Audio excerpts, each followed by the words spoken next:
Blood washes out of Italian cotton if you use cold water and a cheap bar of lye soap. Amara learned that when she was 9. Adam learned it at 17, trembling over an economics textbook smeared with rust-colored fingerprints. He was supposed to inherit the most ruthless criminal syndicate in Chicago, but he couldn't pass macroeconomics. She was supposed to scrub his floors, but she was the only one who realized the heir to the Rossi family was completely, hopelessly dyslexic. Midnight in the Rossi estate always smelled like lemon polish and stale cigar smoke. Amara Hayes dragged a rag across the oak wainscoting of the primary library. The repetitive squeak-rub sound the only noise in the cavernous room. Her knees ached. The damp linoleum of the kitchen had seeped into her jeans hours ago, but her mother's arthritis was acting up again. Martha was asleep in the servants' quarters over the garage, wrapped in a heating pad, leaving Amara to finish the third-floor dusting. At the far end of the room, anchored behind a mahogany desk the size of a dining table, sat Adam Rossi. He wasn't a prince. Amara hated the way the girls at St. Jude's Preparatory whispered about him, like he was some dark, tragic royalty. To Amara, he was just the boss's kid. A 17-year-old with bruised knuckles, a custom-tailored suit he wore like a straitjacket, and a temper that cost her mother hours of cleaning up shattered glass. Tonight, there was no glass breaking. There was only a heavy, suffocating silence, punctuated by the frantic scratching of a graphite pencil. Amara paused her rag. She watched him from the periphery of her vision. Adam was hunched over a thick textbook, his broad shoulders pulled up to his ears. His left hand was buried in his dark hair, gripping the roots tight enough to pull them out. He was staring at a piece of paper as if trying to set it on fire with his mind. Snap. The pencil broke. Yellow splinters shot across the polished wood. Adam didn't curse. He didn't yell. He just dropped his forehead against the heavy wood of the desk with a dull, hollow thud. His breath hitched, a wet, jagged sound that didn't belong in this house. Men in the Rossi family didn't gasp. They didn't panic. They certainly didn't cry. Amara squeezed the lemon-scented rag in her hands until her raw knuckles turned white. She should walk away. It was the first rule of survival in the Rossi household.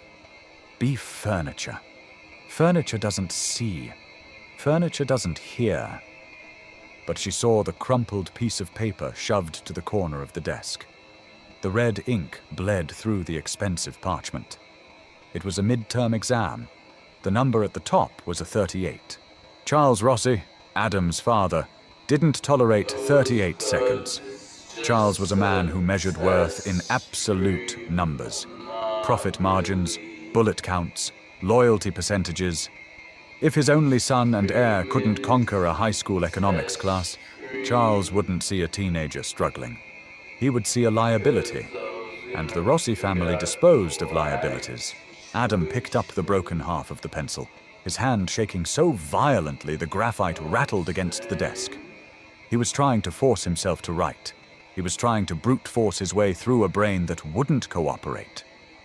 Amara dropped her rag into the tin bucket at her feet. The water sloshed loud in the quiet room.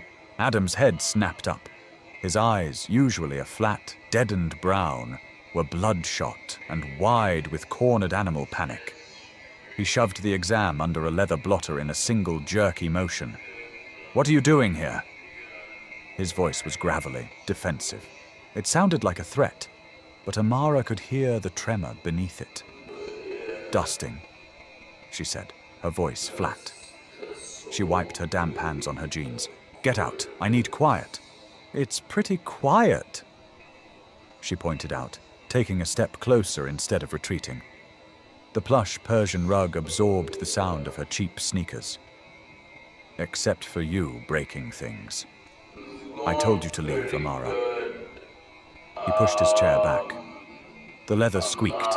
He was trying to look imposing, squaring his shoulders, projecting the aura of the violent, untouchable air. It usually worked. It worked on the teachers, the rival families, the cops on the payroll. It didn't work on the girl who washed his blood out of his shirts. Amara walked straight up to the desk. The smell of his cologne, expensive cedar and sharp peppermint, mixed with the sour scent of his nervous sweat. She didn't look at him. She looked down at the textbook. The page was a wall of black text, dense and unyielding. "I can't read it," Adam whispered suddenly.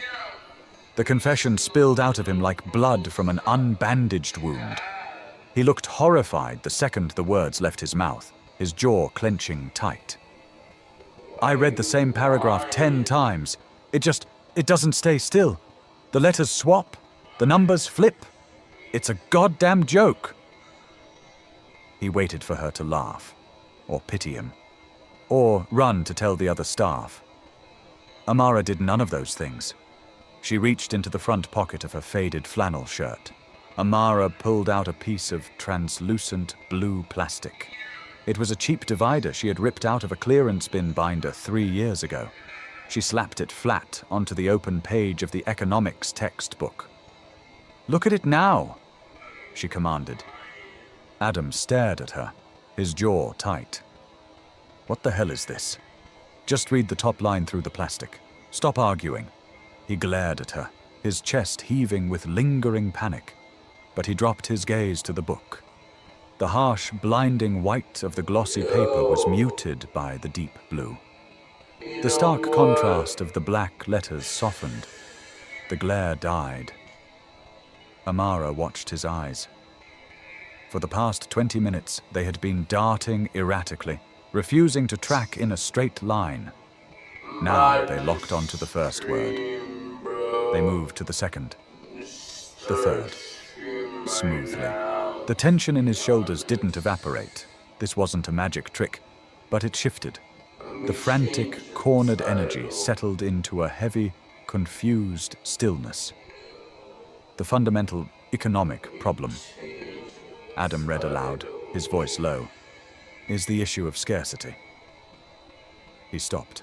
He blinked hard and looked up at her. They aren't moving. The white space on the page creates glare. Your brain is trying to process the negative space instead of the letters. The plastic cuts the contrast. Amara said, her tone clinical. "My little brother had it.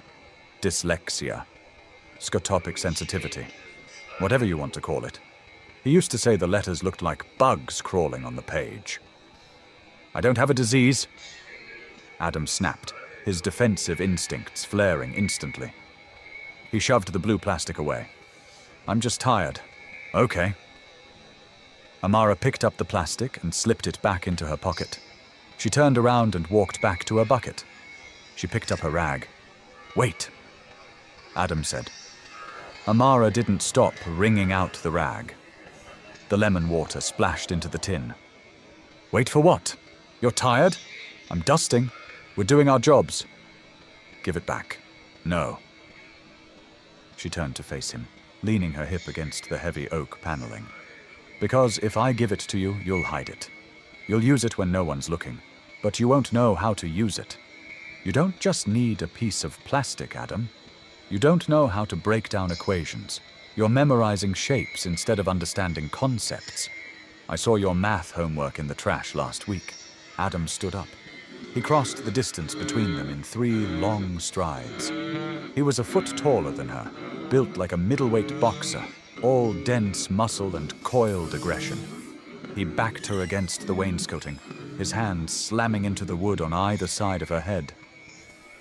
"You went through my trash?" His voice was a lethal whisper. Amara didn't flinch. She looked at the pulse beating frantically at the base of his throat. "I empty your trash. It's my job. And you didn't shred it. If I tell your father, he'll think you're defective." Amara interrupted, her voice devoid of fear. She was tired. Too tired to be intimidated by a boy whose laundry she folded. "He'll pull you out of St. Jude's. He'll put your cousin Matteo in line for the seat. And then what happens to you, Adam? You become an enforcer, a grunt. You'll be dead in an alley by 21. Adam's breath washed over her face.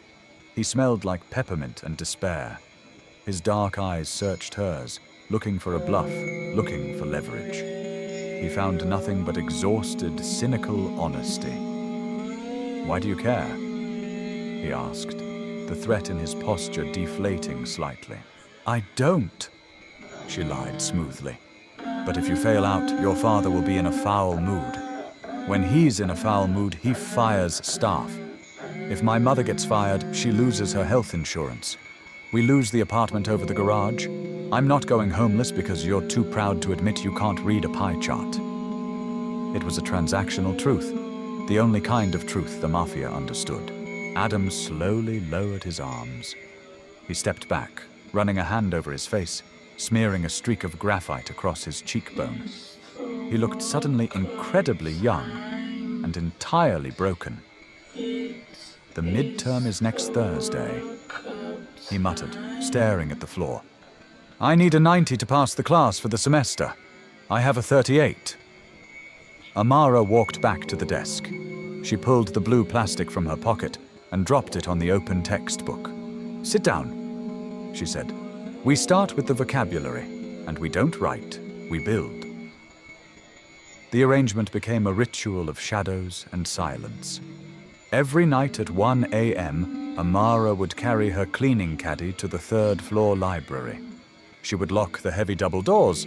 Adam would be waiting, surrounded by textbooks he viewed as bear traps. They didn't study like normal teenagers. Flashcards were useless. Highlighted notes were just brightly colored noise.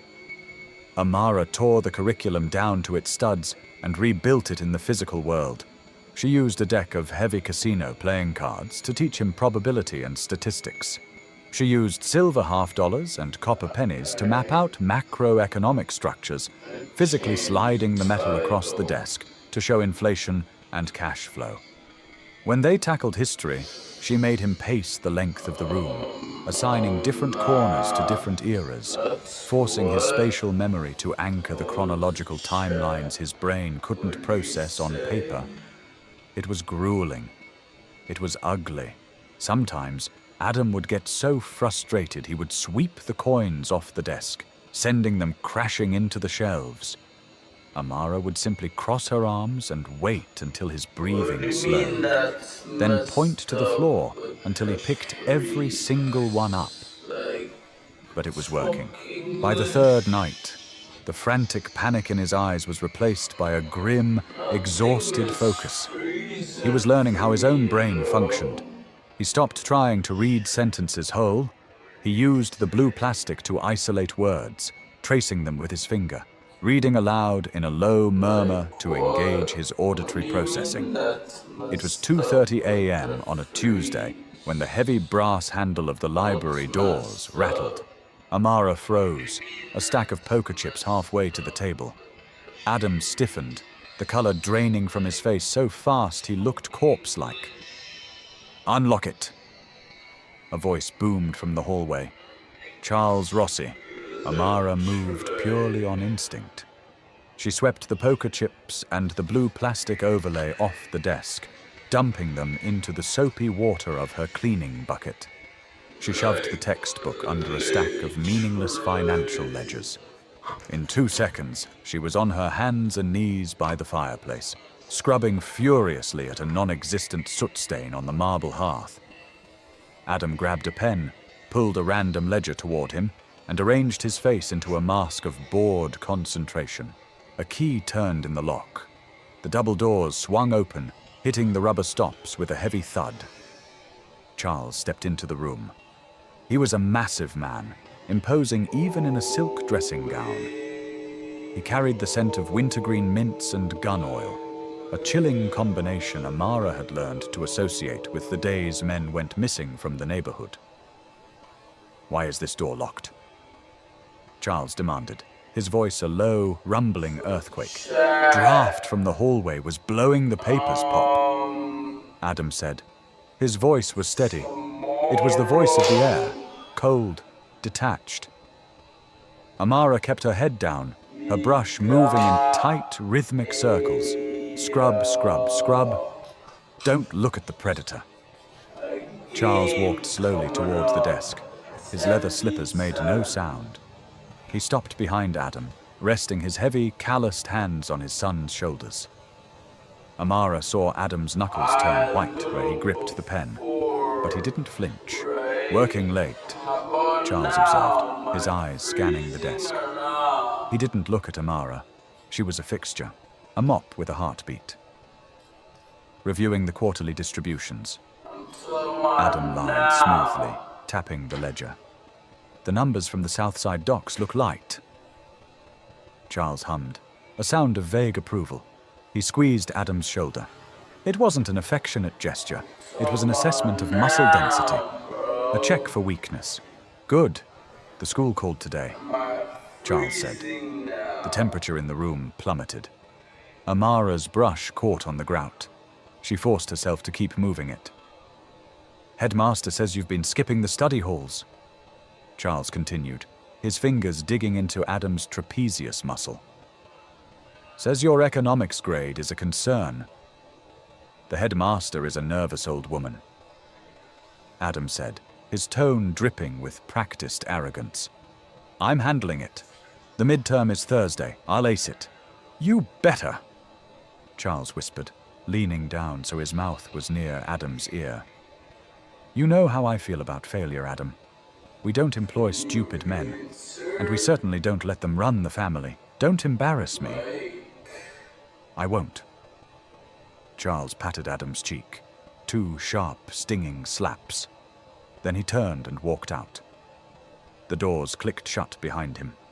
For 10 seconds, neither Amara nor Adam moved. Then, Adam dropped the pen. He leaned over the side of the desk, grabbed the brass wastebasket, and violently threw up. Amara didn't say a word. She stood, went to the small wet bar in the corner, and poured a glass of cold water. She brought it to him, setting it quietly on the desk next to the ruined wastebasket. Adam sat back, wiping his mouth with the back of his trembling hand. He looked at the water. Then he looked at her. The mask of the ruthless Mafia air was entirely gone, stripped away by pure, visceral terror. He'll kill me, Adam rasped, his voice breaking. If I fail, he won't literally kill me, but he'll exile me. He'll strip the name. I'll be nothing. Amara looked at the boy. Not the boss's son. Just a terrified kid trapped in a cage made of money and violence. She reached into her soapy bucket, her fingers fishing through the cold water until she found a red poker chip. She pulled it out, wiped it on her jeans, and set it on the desk with a sharp clack. Then you don't fail, Amara said, her voice dropping the cynical edge, leaving only a fierce, stubborn gravity. We have 48 hours until the midterm. We're going to map out the entire global supply chain using these chips, and you are going to memorize the physical weight of every single trade route. Drink your water. We aren't done. Adam stared at the red chip. Slowly, he reached out and touched it. His breathing leveled out. He picked up the glass of water, drank it in one long swallow, and nodded. Okay, he said quietly. Show me. Chalk dust and scorched radiator heat made the air in Mr. Harrison's classroom thick enough to choke on. Adam sat in the 3rd row, his knees pressed tight together to keep his leg from bouncing. The St. Jude's preparatory uniform, navy blazer, striped tie, worsted wool trousers, felt like a layer of fiberglass against his skin. Around him, the soft, synchronized shh of turning pages sounded like knives sharpening on a whetstone. Mr. Harrison walked down the aisle, dropping a 12-page packet upside down on Adam's desk. It landed with a dull, heavy slap. Midterm examination. Macroeconomics. Adam didn't flip it over immediately. He closed his eyes. He breathed in the smell of number 2 graphite and floor wax. He felt the cold sweat pooling at the base of his spine. If he flipped this packet over and the letters started swimming, it was over. His father wouldn't just pull him from school, Charles would drag him down to the meat-packing plant on the south side and put a ledger in his hand. When Adam inevitably failed to balance it, Charles would hand him a gun instead. You become an enforcer, a grunt. You'll be dead in an alley by 21. Amara's voice echoed in his head, cold and pragmatic. Adam opened his eyes. He reached into his blazer pocket and pulled out a cheap, translucent blue plastic ruler. Amara had bought it for 99 cents at a corner pharmacy. It's not a disability aid, it's a geometry tool, she had told him, shoving it into his chest yesterday. If anyone asks, you're underlining. Keep it moving down the page. He flipped the packet. The harsh white glare of the fluorescent lights hit the glossy paper. The black text immediately began to vibrate, the edges of the paragraphs blurring into a solid block of meaningless ink. Panic, sharp and metallic, flared in the back of his throat. Adam forced his hand to move. He laid the blue ruler flat across the first question. The glare died. The letters stopped humming. Question 1. Explain the cyclical nature of fiat currency inflation in a closed domestic market. He didn't try to read the words as a sentence. He looked at the shapes through the blue tint. Fiat, inflation, domestic. He closed his eyes again, not in panic this time, but in concentration. He didn't see the classroom. He saw the mahogany desk in his father's library. He saw the silver $half stacked on the left, the copper pennies pushed to the right. He remembered Amara sliding a stack of pennies across the oak grain, her voice dry and tired. More money in the system, the less the money is worth. It's a seesaw, Adam. Push one side down, the other goes up. Adam picked up his pencil. He began to write. It wasn't elegant. His handwriting was a jagged, aggressive scrawl. The letters pressed so hard into the paper, they left physical grooves on the back of the page. He didn't use the academic jargon the textbook demanded. He used the language of the poker chips. He explained market saturation like he was explaining a rigged card game. He broke down supply curves by visualizing the shipping routes Charles controlled out of the Chicago ports. 45 minutes later, his hand was cramping so violently his fingers were locked into a claw. The blue ruler was smudged with his nervous sweat. But the blank lines were filled. Across the campus, in the humid, bleach-scented basement of the athletic center, Amara dragged a damp mop across the locker room tiles. She wasn't a student at St. Jude's. She wore a gray polyblend uniform, her hair tied back in a severe bunt that pulled at her scalp. The school outsourced its janitorial staff through a shell company Charles Rossi owned. It was a neat, tax-deductible way to keep the families of his lower-tier employees indebted to him. Amara leaned her weight against the mop handle, her shoulders screaming in protest. She stared at the industrial wall clock above the towel bins. 11:45 a.m. The midterm was over. She shouldn't care. It was a dangerous, stupid thing to care about the boss's son. Empathy in her world was a liability, just like failure was in his. But for the last week, she had sat in the quiet dark of the library and watched a boy tear himself apart trying to fit into a mold that was actively killing him. She had seen the raw, unpolished desperation beneath the custom tailoring. She had seen him bleeding out in red ink. Amara plunged the mop into the rolling yellow bucket, wringing it out with a violent twist of the lever. If he failed, Charles would erupt. The fallout would trickle down. It always did. The capos would get yelled at, the soldiers would get hit, the maids would get fired. It was simple trickle-down economics, the very thing Adam was being tested on. A heavy, sickening knot tightened in her stomach. She told herself it was just anxiety over her mother's job. She told herself the sudden, sharp image of Adam's terrified brown eyes meant absolutely nothing. Friday afternoon tasted like copper and impending doom. The Rossi estate was unnervingly quiet. Charles was out at a sit-down with the unions, leaving the sprawling mansion echoing and empty. Amara was in the basement laundry room, surrounded by the deafening hum of 3 industrial dryers. The air was thick with the suffocating scent of hot cotton and lavender fabric softener. She was folding a stack of thick white towels, her hands moving in practiced robotic motions, when the heavy fire door banged open. Amara jumped, dropping a towel onto the folding table. Adam stood in the doorway. He looked entirely unhinged. His tie was yanked down, his top button undone. His dark hair was a tangled mess, standing up at odd angles where he had been running his hands through it. He was breathing hard, his chest heaving under the wrinkled cotton of his dress shirt. He didn't say a word. He just closed the heavy metal door behind him, locking out the rest of the house. The click of the deadbolt sounded like a gunshot over the hum of the dryers. Amara's heart slammed against her ribs. She took a step back, her spine pressing against the vibrating metal of a washing machine. "Beef furniture!" her instincts screamed. "Look away." But Adam wasn't looking at her like she was a maid. He crossed the concrete floor in 3 long strides, his heavy leather shoes silent against the noise of the room. He stopped bare inches from her, entirely invading her space. The heat radiating off him mixed with the humid air of the laundry room. He smelled like cedar, sweat, and sheer, unfiltered adrenaline. He thrust a crumpled piece of paper into the space between them.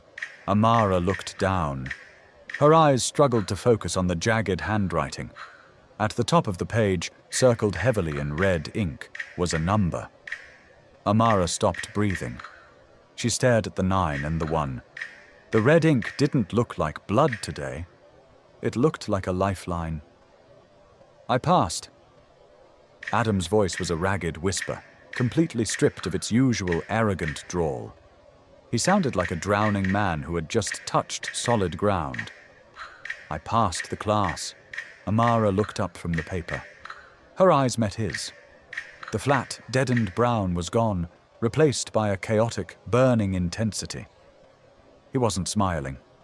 The relief was too heavy, too profound for a smile. "You didn't just pass," Amara said, her voice unsteady. She cleared her throat, trying to summon back her cynical armor. She pointed at the paper. "You got a 91. You missed an A by 2 points. I missed an A because I couldn't read the last question." Adam admitted, the words spilling out of him without hesitation. He wasn't guarding his weakness anymore. Not with her. The ruler slipped. The letters scrambled. I ran out of time, but I got the 91. He stepped closer. The toes of his shoes bumped against her cheap sneakers. "You did it," Amara said quietly. "You memorized the chips." "No," Adam said. His gaze dropped to her mouth for a fraction of a second before snapping back to her eyes. "We did it." Without thinking, Adam reached out. His hand, heavy and rough calloused from years of boxing, closed over her shoulder. It wasn't a violent grip. It was a desperate, grounding anchor. His thumb brushed against the cheap collar of her grey uniform. Amara froze. Every muscle in her body locked tight. Servants did not touch the Rossi family. The Rossi family did not touch servants. If Charles walked in, if any of the capos saw them, the 91 wouldn't matter. Adam would be disciplined. Amara and her mother would be erased. She should pull away. She should step sideways, pick up the towel, and remind him of the chasm between them. Instead, she looked at the dark smudges of exhaustion under his eyes. She felt the slight tremor in his hand, the residual vibration of terror finally leaving his body. And for 5 seconds, standing in the suffocating heat of the basement, Amara didn't pull away. She let out a long, shaky breath, the tension draining out of her own shoulders, sagging slightly into his grip. It was a truce, a quiet, dangerous acknowledgement that they had survived the week. Well, Amara whispered, her voice barely carrying over the dryers. At least I don't have to pack my bags yet. A sound caught in Adam's throat, a startling, rusty noise that might have been a laugh. The corner of his mouth twitched upward. He looked down at her, the distance between them suddenly feeling entirely too small. His eyes darkened, the adrenaline shifting into something heavier, something pulling him closer. Clack! The distinct sound of a leather-soled shoe hitting the concrete stairwell echoed from the hallway outside. Adam let go of her, as if she had caught fire.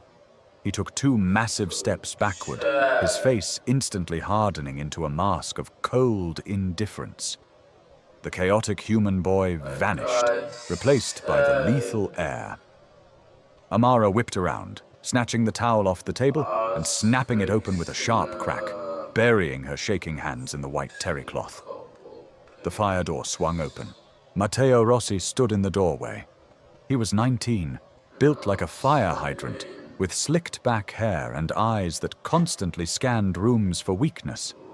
He was Charles's nephew, and he wanted Adam's inheritance with a vicious, barely concealed hunger. Matteo leaned against the doorframe, a lit cigarette dangling from his lips, ignoring the strict no-smoking rule in the basement. His gaze flicked from Adam, who was adjusting his cuffs with bored precision, to Amara, who was aggressively folding a towel she had already folded. "Well, well," Matteo sneered, his voice a slick, oily baritone. "What's the young prince doing down in the dungeons? You lose your way from the West Wing, Adam? Looking for my dry cleaning." Adam said flatly. He shoved the crumpled test paper deep into his trouser pocket. "Idiot cleaners lost my black silk shirt." Matteo took a drag of his cigarette. He didn't look convinced. His eyes drifted to Amara, assessing, cataloguing. "She helping you find it?" Matteo asked, a nasty implication hanging on the words. "She's deaf and dumb as far as I'm concerned." Adam said. His voice was dripping with venomous disdain. It was perfect. It was exactly how a Rossi was supposed to talk about the help. "Useless. I'm going upstairs."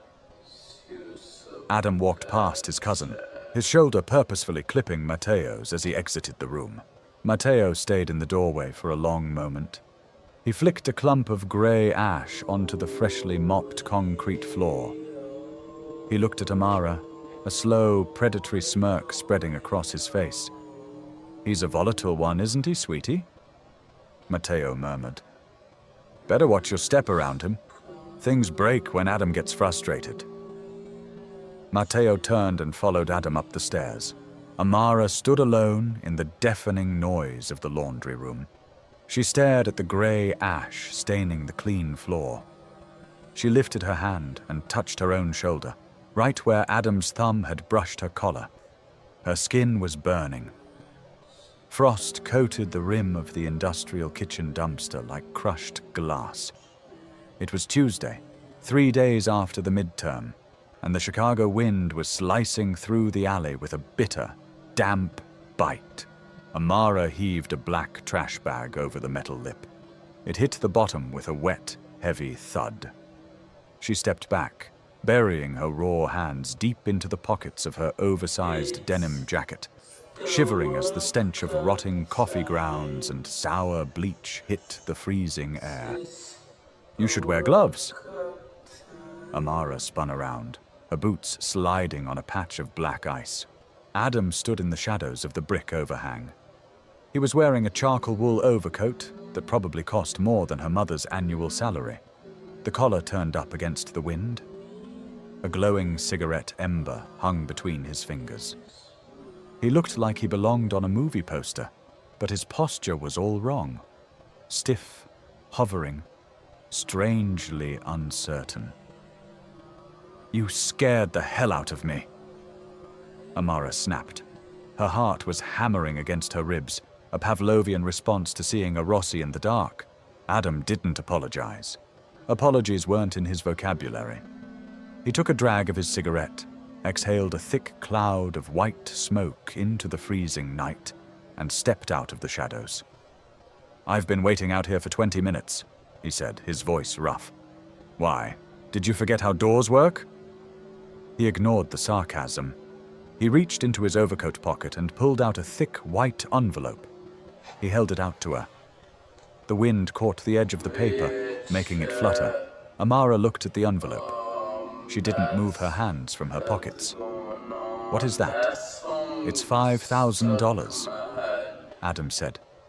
He said it casually, the same way someone else might say it's a cup of coffee.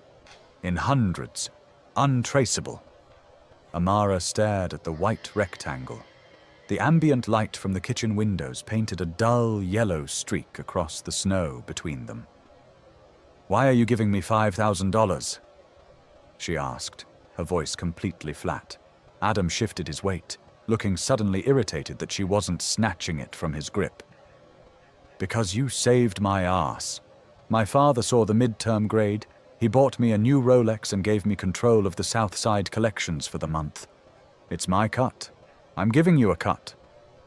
"I don't want a cut." "Don't be stupid, Amara," Adam said, his tone sharpening into the arrogant air she usually dealt with. He stepped closer, shoving the envelope toward her chest. "Your boots have holes in them. Your mother is chewing ibuprofen like candy because she can't afford the physical therapy copay. Take the damn money." Amara finally pulled her hands out of her pockets. She didn't take the envelope. She pushed his hand away, her palm slapping against the cold wool of his sleeve. "Keep your hush money, Adam." Adam's jaw tightened. "It's not hush money. It's a thank you. In your world, there's no difference."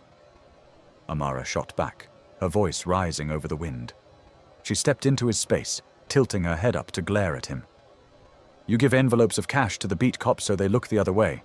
You give cash to the union bosses so they shut up. You give cash to the girls you want to leave out the back door before breakfast. If I take that envelope, I'm bought. I'm on your payroll. And when your father finds out, because he finds out everything, he won't see a girl who helped you study.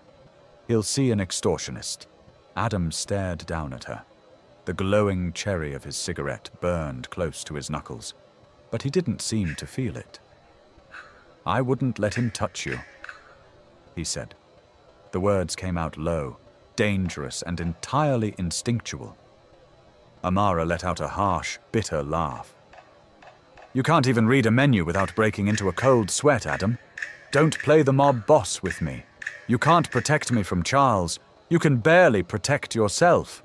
The truth landed between them like a physical blow. Adam flinched. The arrogant mask shattered, leaving behind that raw, desperate kid from the library. He looked down at the thick envelope in his hand, suddenly realizing how grotesque it was. He had tried to quantify her.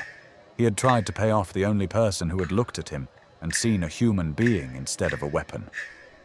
He slowly lowered his hand, slipping the envelope back into his coat pocket.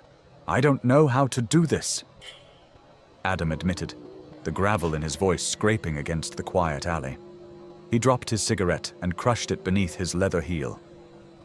"Nobody in this house does anything for free. You gave me the one thing I needed to survive him, and you didn't ask for anything. I don't have a file for that." Amara watched the tension humming in his shoulders. He was a boy raised in a shark tank, completely bewildered by a hand that reached in to pull him up instead of drag him under. "You want to thank me?" Amara asked softly. Adam looked up, his dark eyes locking onto hers. "Yes." "Pass the final next month," she said. She turned around, grabbing the handle of the empty dumpster. "And stop throwing your math homework in the trash. The blue plastic only works if you actually use it." She walked back toward the heavy metal door of the kitchen. She didn't look back. She didn't need to.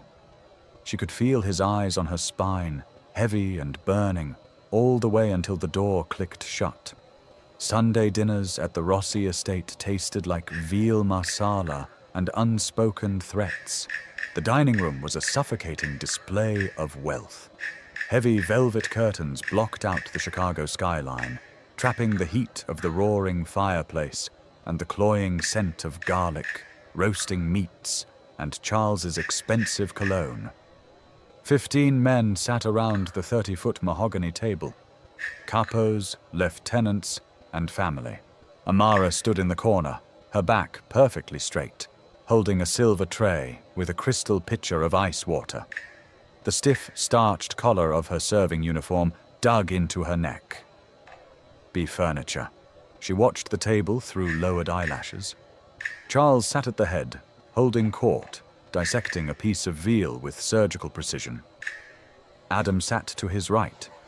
He was wearing a black suit, his face an impenetrable mask of boredom. He was doing exactly what he was trained to do, projecting dominance. Directly across from Adam sat Matteo. Matteo hadn't stopped looking at Adam all evening. Every time Adam took a sip of wine, every time he nodded at a capo's joke, Matteo's eyes were there, calculating, probing, searching for the crack he had sensed in the laundry room. "Pass the salt, Adam," Matteo said suddenly, cutting through a conversation about port tariffs. Adam picked up the silver shaker and slid it across the polished wood. Matteo caught it. He sprinkled it over his food, his eyes flicking up to the corner where Amara stood. A slow, greasy smile spread across his face. "Hey, sweetheart," Matteo called out, snapping his fingers. The sharp sound cracked like a whip over the low murmur of the table. "My glass is empty." Amara stiffened. She stepped forward, her cheap shoes silent on the Persian rug. She approached Matteo's right side, lifting a heavy bottle of Barolo red wine. "Just fill it to the brim," Matteo murmured, leaning back in his chair. Amara tipped the bottle. The dark red liquid poured smoothly into the crystal goblet. Just as the wine reached the halfway point, Matteo intentionally jerked his elbow backward. His arm slammed into Amara's wrist. The bottle tipped wildly. A splash of dark red wine sloshed over the rim of the glass, landing squarely on the pristine white cuff of Matteo's custom dress shirt, splattering across the fine linen tablecloth like fresh blood. The table went dead silent. 15 hardened criminals stopped chewing. Charles slowly set down his knife. The clink of silver against china echoed like a gunshot. "Look what you did, you stupid bitch!" Matteo hissed, his voice loud enough for the entire room to hear. He grabbed his ruined cuff, glaring up at Amara. Amara froze. The heavy bottle was suspended in her shaking hand. The panic clawed at her throat. This was the moment. This was how people disappeared. A spilled drink, a bruised ego, a quiet order given in the hallway. "I apologize, sir," Amara whispered, her voice trembling. She grabbed a white linen napkin from her apron and reached down to blot the spill. Matteo violently swatted her hand away. "Don't touch me with your dirty hands," he snarled. He leaned in closer, dropping his voice just enough so only she and the men immediately next to them could hear. "I know how much you like doing laundry in the dark, but you aren't touching my clothes." At the head of the table, Charles's eyes narrowed. He looked at Amara, assessing her the way he would assess a broken chair before throwing it in the fire. "Get out of here," Charles rumbled, his voice low and dangerous. "Send Martha to clean this up. You're done for the night." Amara took a step back, her chest tight with terror. She clutched the wine bottle to her chest. She didn't look at Adam. She knew better. If she looked at him, she would sign both of their death warrants. But across the table, Adam's mask was slipping. He was staring at Matteo, his jaw locked so tight, the muscle fluttered erratically. His right hand was wrapped around his crystal water glass. He wasn't breathing. The air around him seemed to warp with a sudden suffocating violence. He knew exactly what Matteo was doing. Matteo was testing him. Matteo was waiting for the prince to leap up and defend the maid. If Adam spoke, he confirmed Matteo's suspicion. If he defended her, Charles would instantly see a weakness, a bizarre attachment to a servant that could be exploited. Don't do it, Amara prayed silently, staring at the floor. Just let me leave. Don't do anything. Matteo smirked at Adam across the spilled wine. Hard to find good help these days, right, Adam? So clumsy. Adam's eyes were pitch black. He didn't speak. He didn't blink. He just stared at his cousin, channeling every ounce of his suppressed, feral rage into his right hand. Crack! The sound was sharp, brittle, and shocking. Everyone at the table jumped. Charles's head snapped toward his son. Adam sat perfectly still. The crystal water glass in his right hand had shattered under the sheer, ungodly pressure of his grip. Jagged shards of thick glass protruded from his palm. Iced water flooded across his plate, mixing with the dark, heavy droplets of blood that were already pattering onto the white tablecloth. Drip, drip, drip. He hadn't flinched. He didn't even look at his hand. He kept his dead, empty eyes locked directly on Matteo. Jesus Christ, Adam! Charles barked, the spilled wine instantly forgotten. The sight of his heir bleeding snapped his paternal instincts, twisted as they were, into focus. What the hell is wrong with you? Adam finally blinked. He slowly opened his hand. Bloody shards of crystal cascaded onto the table, clinking against the china. Glass was defective, Adam said. His voice was a terrifyingly calm monotone. He looked at his ruined, bleeding palm as if it belonged to someone else. Slipped. Matteo's smirk had completely vanished. He stared at the blood pooling around Adam's plate, his face pale. He recognized the look in his cousin's eyes. It wasn't the look of a boy protecting a maid. It was the look of an apex predator promising a violent, messy death. Go to the kitchen, Charles commanded, waving a hand in disgust. Get it stitched. You're bleeding on the carpet. Adam stood up. He didn't look at Amara. He didn't acknowledge her existence. He simply turned and walked out of the dining room, cradling his bleeding hand against his chest, leaving a trail of crimson droplets on the hardwood floor. Amara backed out of the room through the swinging servant doors, her knees shaking so badly she almost collapsed against the stainless steel counter. She set the wine bottle down. She looked at the door leading to the main hallway. He hadn't defended her. He had done something much more dangerous. He had hurt himself to distract his father. He had bled for her. Amara closed her eyes, pressing her cold hands to her burning cheeks. The truce was over. They were no longer just a maid and a failing student. They were a liability to each other, chained together in the dark, waiting for the floor to drop out from underneath them. Blood swirls perfectly with cold tap water. It creates a pale pink ribbon that spirals down the stainless steel drain of the kitchen's double basin. Amara watched the pink ribbon, her hands trembling violently. She was pressing a wad of thick white gauze into the palm of Adam's right hand. They were alone in the industrial catering kitchen at the back of the estate. The air smelled of raw onions, bleached countertops, and the sharp metallic tang of copper. Hold still, Amara ordered, her voice a harsh, breathy whisper. Adam didn't move. He sat on a metal prep stool, his dress shirt ruined, his jacket discarded on the floor. His chest was rising and falling in erratic, shallow jerks, the adrenaline still burning through his veins. He wasn't looking at his shredded palm. He was looking at her. Amara grabbed a bottle of iodine from the first aid kit on the counter. This is going to burn.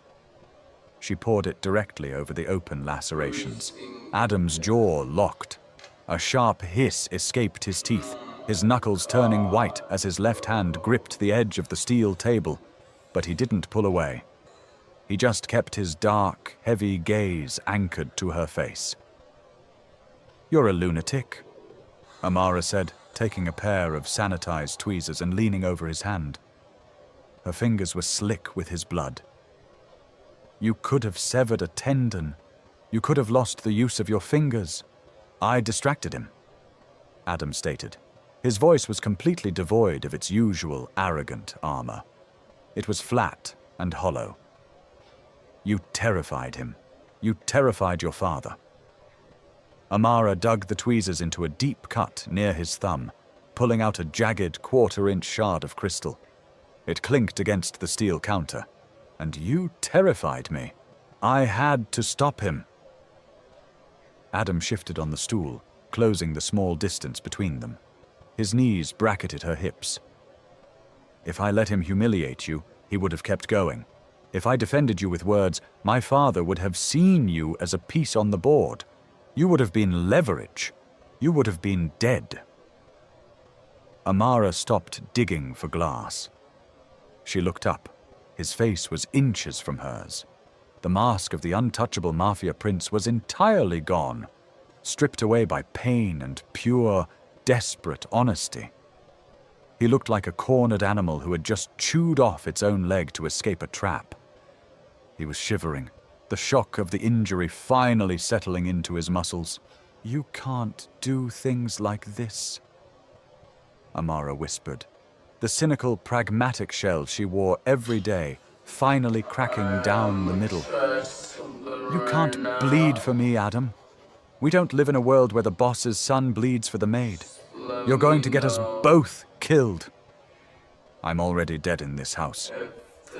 Adam raised his uninjured left hand.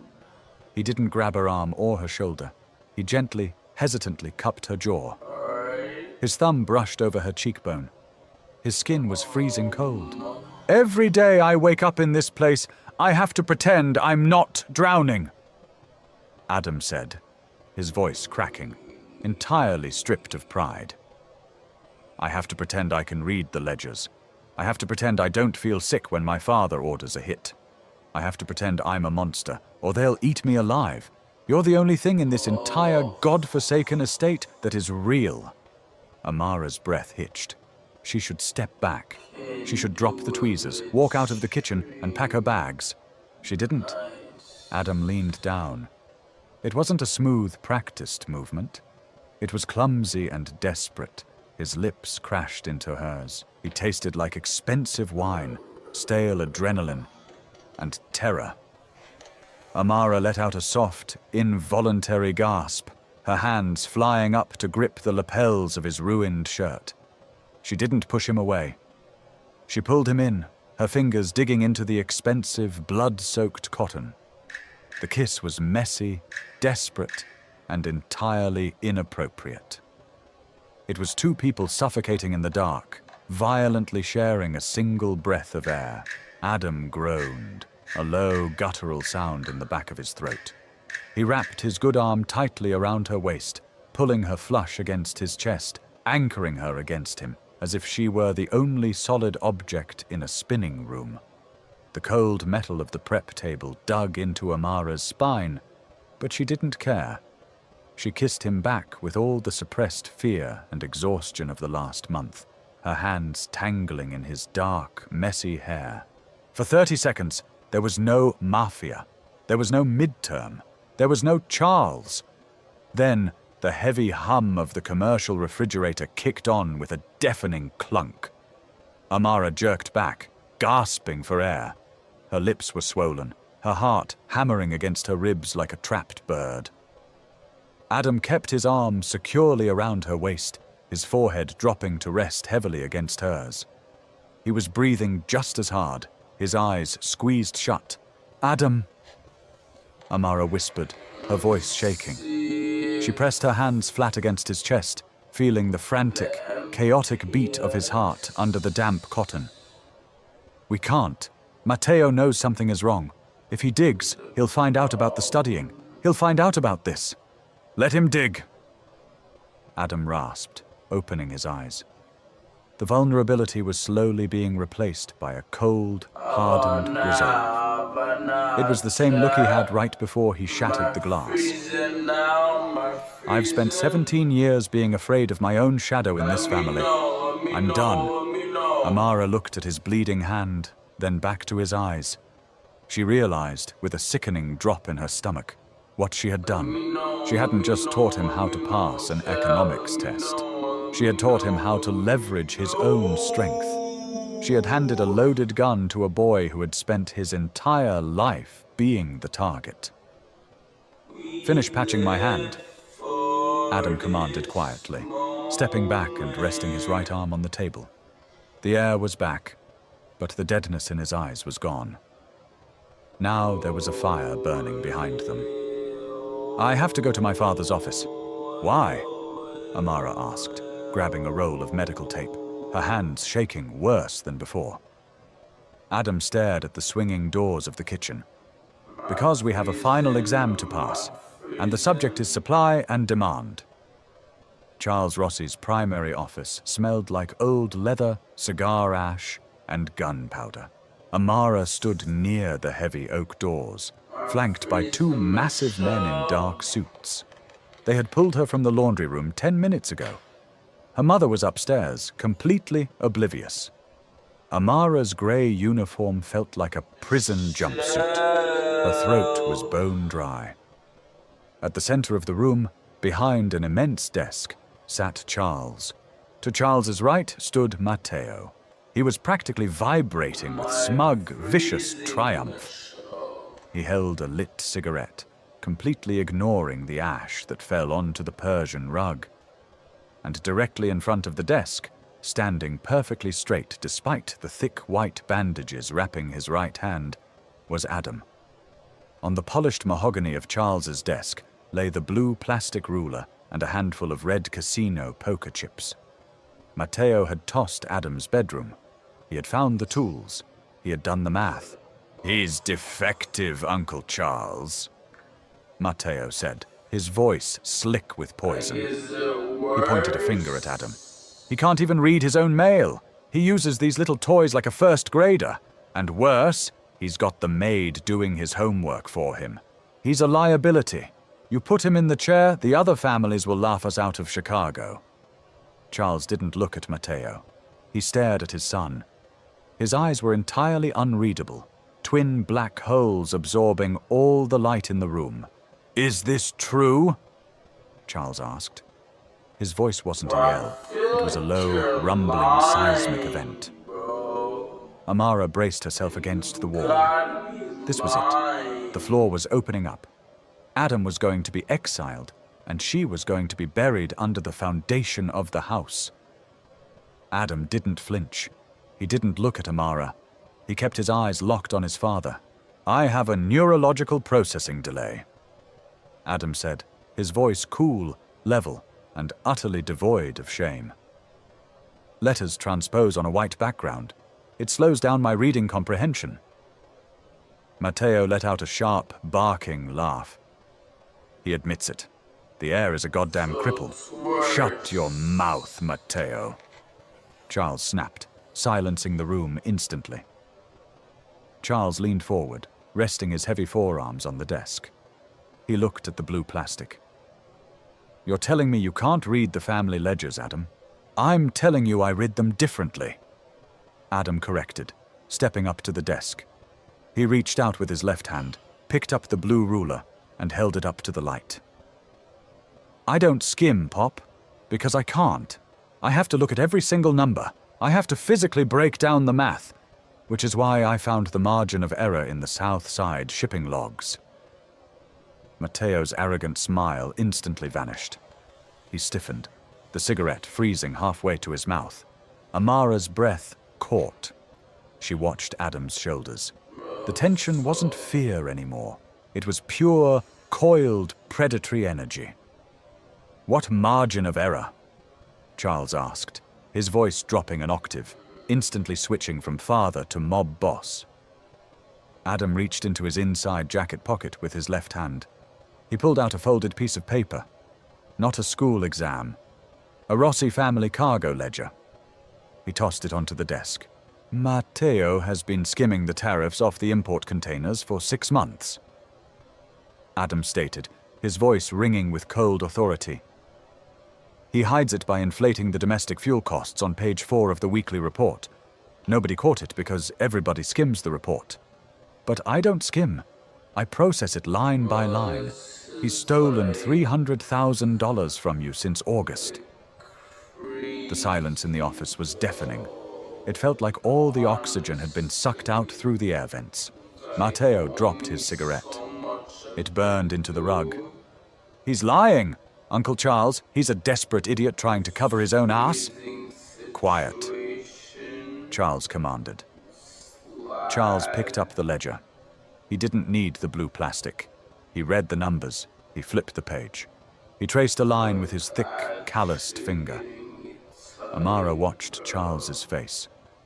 She saw the exact moment the math clicked. The moment the boss realized he had been robbed by his own blood. Charles slowly placed the paper down. He looked at Matteo. "You brought me plastic toys," Charles said softly, terrifyingly, "to distract me from stolen money." "Pup," Matteo stammered, backing away toward the door. "He fabricated it. He had the maid do the math. She's the one—" "The maid," Adam interrupted, his voice finally rising, drowning out his cousin. "Taught me how to compensate for a biological flaw. She taught me how to weaponize my own focus. What she did built my value.